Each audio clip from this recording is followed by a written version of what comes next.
जय माता दी। आज एकादशी पर आइए सुनते हैं तुलसी माँ और भगवान विष्णु की यह कहानी। सावरी मुनि की पुत्री तुलसी अपूर्व सुंदरी थी।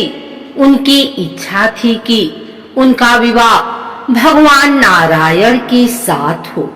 इसके लिए उन्होंने नारायण पर्वत की घाटी में स्थित बद्रीवन में घोर तपस्या की।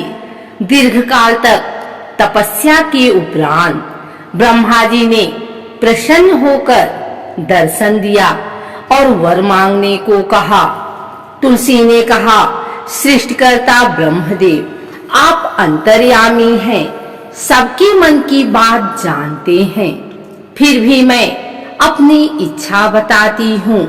मैं चाहती हूँ कि भगवान श्री नारायण मुझे पति रूप में मिले। ब्रह्मा ने कहा, तुम्हारा अभीष्ट तुम्हें अवश्य मिलेगा। अपने पूर्व जन्म में किसी अपराध के कारण तुम्हें श्राप मिला है। इस प्रकार भगवान श्री नारायण के एक पार्षद की भी दानव कुल में जन्म लेने का श्राप मिला है। दानव कुल में जन्म लेने के बाद भी उसमें नारायण का अंश विद्यमान रहेगा। इसलिए इस जन्म में पूर्व जन्म के पाप के शमन के लिए संपूर्ण नारायण तो नहीं, नारायण के अंश से युक्त दानव कुल जन्म में उस श्रापग्रस्त पार्षद से तुम्हारा विवाह होगा। श्राप मुक्त होने पर भगवान श्री नारायण सदा सर्वदा के लिए तुम्हारे पति हो जाएंगे। तुलसी ने ब्रह्मा के ईश्वर को स्वीकार किया, क्योंकि मानव कुल में जन्म लेने के कारण उसी मायावी भोग तो भोगना ही था। तुलसी बद्रीवन में ही रहने लगी। नारायण का वह पार्षद दानव कुल में शंखचूड़ के नाम से पैदा हुआ था। कुछ दिनों के बाद वह भ्रमण करता हुआ बद्रीवन में आया। यहाँ तुलसी को देखते ही वह उस पर मुग्ध हो गया। तुलसी के सामने उसने अपने साथ विवाह का प्रस्ताव रखा। इतने में ही वहाँ ब्रह्मा जी आ गए और तुलसी से कहा, तुलसी, शंखचूड़ को देखो, कैसा देवोपम इसका स्वरूप है। दानव कुल में जन्म लेने के बाद भी लगता है जैसे इसके शरीर में नारायण का वास हो। तुम प्रस्ताव को सहर्ष स्वीकार कर लो। तुलसी को भी लगा कि उसकी तपस्या पूर्ण हुई, उसे इच्छित फल मिला है। शंखचूड़ के साथ उसका गंधर्व विवाह हो गया और वह शंखचूड़ के साथ उसके महल में पत्नी बनकर आ गई। शंखचूड़ ने अपनी परम सुंदरी सती साध्वी पत्नी तुलसी के साथ बहुत दिनों तक राज्य किया। उसने अपने राज्य का इतना विस्तार किया कि देवलोक तक उसके अधिकार में आ गए। स्वर्ग का सुख भोगने वाले देवताओं की दशा भिखारियों जैसी हो गई। शंखचूड़ किसी को कष्ट नहीं देता था, पर अधिकार और राज्य छिन जाने से सारे देवता मिलकर ब्रह्मा, विष्णु और शिव की सभा में गए तथा अपनी विपत्ति सुनाई। ब्रह्मा जी ने कहा, तुलसी परम साध्वी है, उसका विवाह शंखचूड़ से मैंने ही कराया था। शंखचूड़ को तब तक नहीं हटाया या मारा जा सकता है जब तक तुलसी को न छला जाए। विष्णु ने कहा, शंखचूड़ पूर्व जन्म में मेरा पार्षद था। श्राप के कारण उसे दैत्य कुल में जन्म लेना पड़ा। इस जन्म में भी मेरा अंश उसमें व्याप्त है। साथ ही तुलसी के पतिव्रत धर्म से वह अजेय है। फिर देवताओं की सहमति से भगवान शिव ने शंखचूड़ के पास संदेश भेजा कि या तो वह देवताओं का राज्य लौटा दे या फिर उनसे युद्ध करे। शंखचूड़ शंकर के पास पहुंचा। उसने कहा, देवाधिदेव, आपके लिए देवताओं का पक्ष लेना उचित नहीं है। राज्य बढ़ाना हर राजा का कर्तव्य है। मैं किसी को दुखी नहीं कर रहा हूँ। देवताओं से कहिए वे मेरी प्रजा होकर रहें। मैंने आपका भी कोई अपकार नहीं किया है। हमारा आपका युद्ध शोभा नहीं देता। अगर आप हार गए तो बड़ी लज्जा की बात होगी। मैं हार गया तो आपकी कीर्ति बहुत अधिक नहीं बढ़ेगी। भगवान शंकर हंसे। वे तो सब रहस्य समझते थे। तुलसी और शंखचूड़ के पूर्वजन्म के श्राप की अवधि लगभग पूरी हो चुकी थी। बोले, इसमें कीर्ति और लज्जा की बात नहीं। तुम देवों का राज्य लौटाकर उन्हें उनके पद पर प्रतिष्ठित होने दो। युद्ध से बचने का यही एक उपाय है।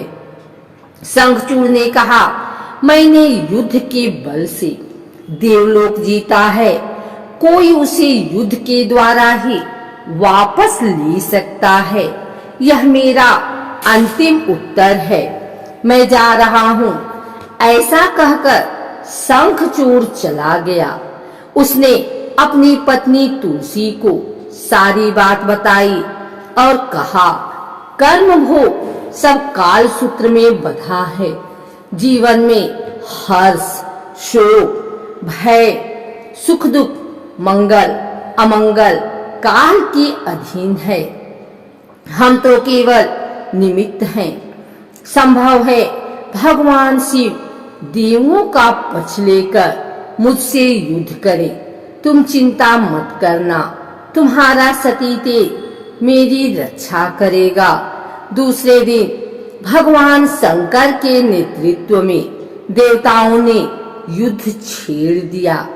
शंखचूड़ ने भीषण बाणों की वर्षा कर उनका वेग रोका। उनके प्रहार से देवता डगमगाने लगे। उसने दानवी शक्ति का प्रयोग कर मायावी युद्ध आरंभ किया। युद्ध स्थल पर वह किसी को दिखाई नहीं देता था, पर उसके अस्त्र शस्त्र प्रहार कर देवों को घायल कर रहे थे। देवगण अपने अस्त्र चलाएं तो किस पर चलाएं, क्योंकि कोई शत्रु सामने था ही नहीं। कई दिनों तक इस तरह भयंकर युद्ध चला।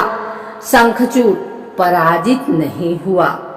तब शिव ने विष्णु से कहा, विष्णु कुछ उपाय करो, अन्यथा मेरा तो सारा यश मिट्टी में मिल जाएगा। विष्णु ने सोचा, बल से तो शंखचूड़ को हटाया नहीं जा सकता, इसलिए छल का सहारा लेना होगा। उन्होंने तुरंत अपना स्वरूप शंखचूड़ जैसा बनाया और अस्त्र शस्त्र से सज्जित हो तुलसी के पास आए। बोले, प्रिय, मैं युद्ध जीत गया। सारे देवता भगवान शंकर समेत हार गए। इस खुशी में आओ मैं तुम्हें अंग से लगा लूं। पति को प्रत्यक्ष खड़ा दे तथा विजय का समाचार सुन। वह दौड़कर मायावी शंखचूड़ के गले से लिपट गई। इस प्रकार पति पत्नी दोनों ने आलिंगन हो खूब खुशी मनाई। पर पुरुष के साथ इस प्रकार के व्यवहार से उसका सतीतेज नष्ट हो गया। उसका सतीतेज जो शंखचूड़ की कवच के रूप में रक्षा कर रहा था, वह कवच नष्ट हो गया। शंखचूड़ शक्तिहीन हो गया। यह जानते ही भगवान शंकर ने अपने त्रिशूल से प्रहार किया। त्रिशूल के लगते ही शंखचूड़ जलकर भस्म हो गया। शंखचूड़ के मरने को जानकर विष्णु अपने असली स्वरूप में आ गए। सामने अपने पति शंखचूड़ के स्थान पर भगवान विष्णु को खड़ा देखकर तुलसी बहुत विस्मित हुई। उसको पता लग गया कि स्वयं नारायण ने उसके साथ छल किया है। क्रोध में आकर उसने श्राप दिया, एक सती स्त्री का सतीत्व भंग करने के अपराध में तुम हृदयहीन पत्थर हो जाओ। विष्णु ने तुलसी के श्राप को शिरोधार्य कर कहा, देवी, तुम्हारे तथा शंखचूड़ के कल्याण के लिए मुझे ऐसा करना पड़ा। तुम दोनों को श्राप मुक्त करना था, तब भी अब शरीर त्याग कर तुलसी विरवा के रूप में जन्म लो और मेरी पूजा तुलसी दल से होगी। मैं शालिग्राम पत्थर बनूंगा। मेरे शीश पर तुम आदर से विराजमान हो जाओगी। तुम्हारे पति की हड्डियों के चूड़ से शंख की उत्पत्ति होगी। उस शंख ध्वनि से देवताओं तथा मेरी पूजा आराधना होगी। जहाँ शंख ध्वनि होगी वहाँ मंगलमय मैं विराजमान रहूंगा। तुमने पूर्व जन्म में बद्रीवन में मुझे पाने के लिए बड़ी तपस्या की थी। अब अगले जन्म में मैं नारायण प्रस्तर के रूप में बद्रीनाथ वन में स्थापित होऊंगा और मेरी पूजा अर्चना फल फूल से न होकर तुम्हारे तुलसी दल से होगी। मेरे शीश पर विराजमान होकर तुम मुझसे भी ऊंचा पद प्राप्त करोगी।